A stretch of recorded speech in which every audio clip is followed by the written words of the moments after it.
आनंदाची बातमी सांगतो, यावर्षी उजनी धरण भरणार आहे, 100% भरणार आहे। आणि यावर्षी तुम्हाला एक सांगू इच्छितो, पाऊस काय झाला, शॉर्टकट मार्गाने कर्नाटक मधून तुमच्याकडे आला, त्याच्यामुळे ज्या वर्षी शॉर्टकट मार्गाने कर्नाटक मधून पाऊस येतो, यावर्षी सोलापूर जिल्हा, उस्मानाबाद जिल्हा, सांगली, सातारा, पुणे, नगर आणि पश्चिम महाराष्ट्राला मात्र खूप पाऊस पडतो, म्हणून ही एक मात्र कायमचं लक्ष द्यायचं। आणि आता तुम्हाला आणखी 2-3 दिवसाचा एक अंदाज सांगतो, म्हणजे आज 9 जून पासून 10, 11, 12, 13, 14 पर्यंत तुमच्या इकडे 2दा मुसळधार पाऊस पडणार आहे, म्हणून हे अंदाज लक्षात घ्यायचा।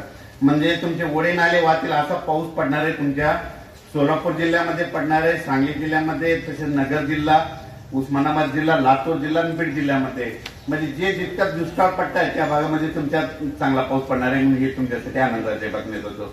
हे करत असताना सांगू इच्छितो, 2024चा अंदाज सांगतो, 2024ला आतापर्यंत हे पहिलं वर्ष असेल।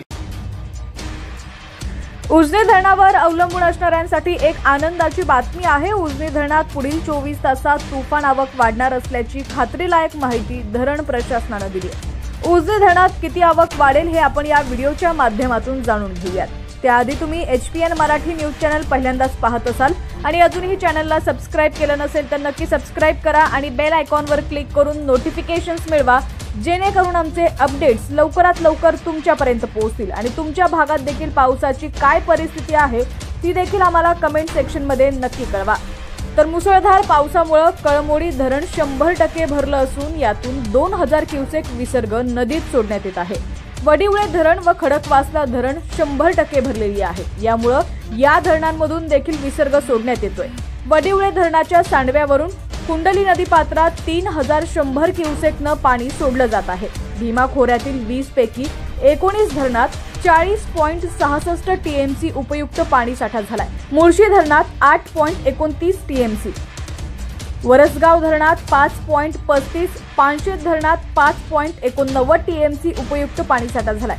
उद्या दुपारपर्यंत उजनी धरणामध्ये 20,000हून अधिक क्युसेकनं आवक येण्यास सुरुवात होईल अशी माहिती उजनी धरण प्रशासनाने दिली आहे। नीरा खोऱ्यातील 4 धरणात 23 TMC उपयुक्त पाणी साठा झालाय, त्यामध्ये भाटघर धरणात 11.4 TMC, वीर धरणात 4.69 TMC, नीरा देवघर 4.87 तर गुंजवणी 2.3 TMC उपयुक्त पाणी साठा जमा झालाय।